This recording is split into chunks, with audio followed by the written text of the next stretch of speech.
Xin chào, what's up everybody? My name is Chris. Welcome to my channel Fat and Broke. This video today will be, should you move back to Vietnam? This is targeted towards Vietnamese that live in other parts of the world. Viet Kieus as they are called. So maybe some Vietnamese that live in America, Vietnamese that live in Canada. This has been a pretty big talk in the news lately on different news organizations in Saigon. So it's been kind of interesting. Kind of came out of nowhere, but the latest one was a lady that has amassed like a fortune of like 3 million USD, and she wants to potentially move back here. She doesn't have a husband, she's 35, she doesn't have kids, and she wants to move back to Saigon.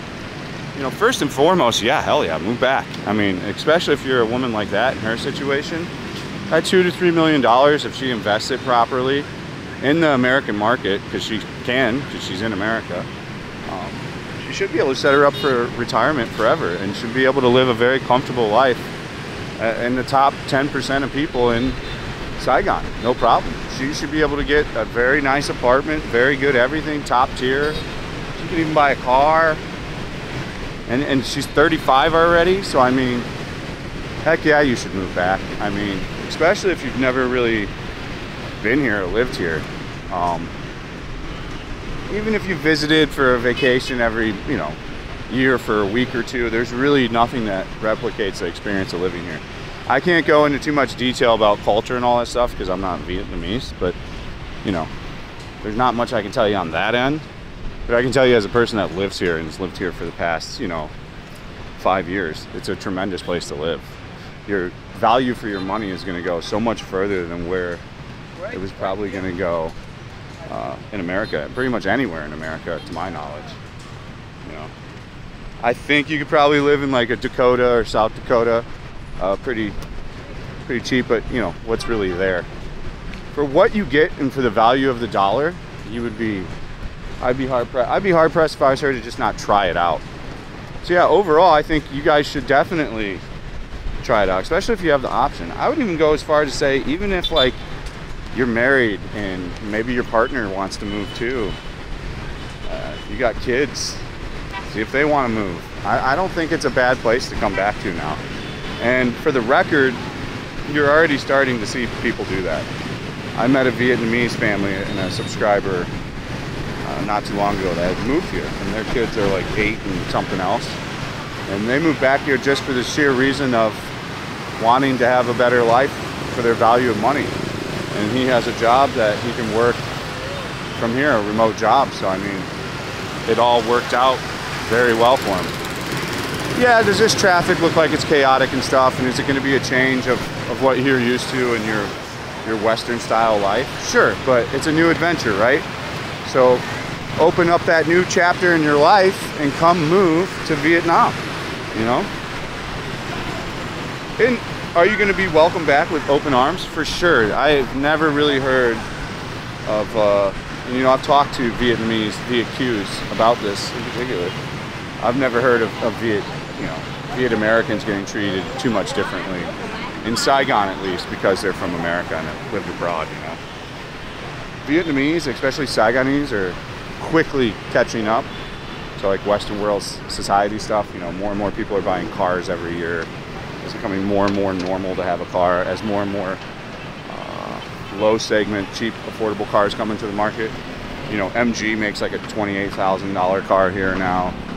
Honda's got a $20-something thousand car here. I think VinFast has the cheapest car. It's like 13 grand, I want to say. So I mean, you can get into some cars pretty affordably now that they have a manufacturer of cars here. So I think the potential here is great for you to flourish in a new chapter of your life, connect with your heritage and your roots. If you don't know Vietnamese and you're Vietnamese, that could be a problem for sure. That's going to be the only problem, but I don't think it's even that big of a deal. You can learn some for sure if you're not lazy. It is a very difficult language to learn as you're older.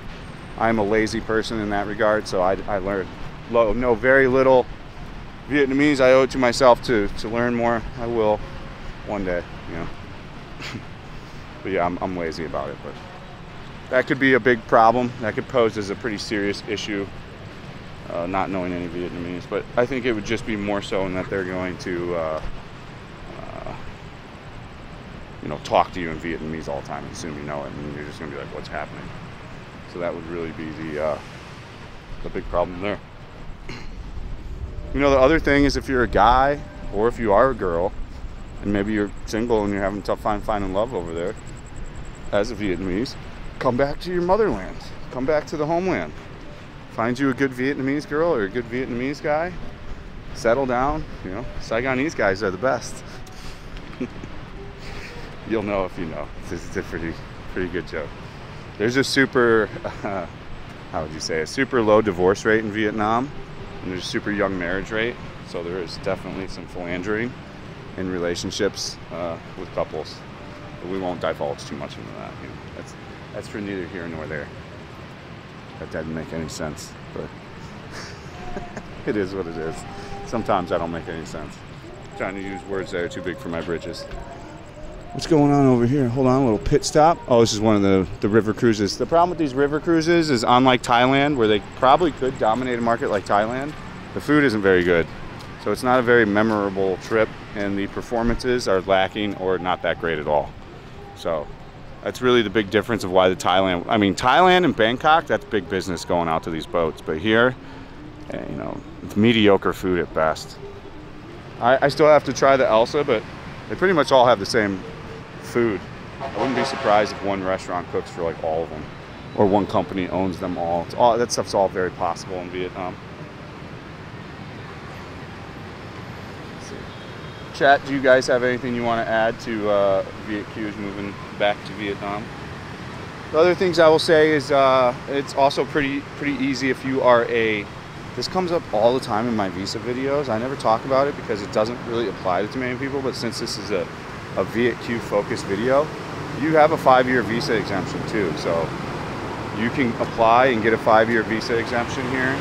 You cannot currently use a checking account though properly with a 5-year visa exemption. I have no idea why. You used to be able to, if I remember some Viet Kieu telling me correctly. But he might have even had, the last guy might have even had his information wrong. But there's a 5-year visa exemption. You have to leave every 180 days. So you do have to leave the country, but it's very much so easier for you to live here than 99% of people around the world. So you guys are pretty much allowed to stay here, you know, out of the gate. So you get that. It's like you have a travel agent, I think, in America is what we call it there. Or like the passport guy, I think, can help you get you that 5-year visa exemption for the Vietnamese. So let me check, see if chat has anything to add. That's it. Somebody else said 5-year visa like me, so I think that's everything. If you find this helpful, I have so much information about living in Saigon. Smash that subscribe button, leave a comment, let me know what you think in the comment section. Of course, there's additional content over at patreon.com/fatandbroke. If you want to watch me live stream, like I'm doing right now on the Predator Cam, you can do that over at kick.com/fatandbroke. As ever, thank you so much for watching. Stay frosty. Chuk Mung Na Moy. We'll see you on the next one. Peace out.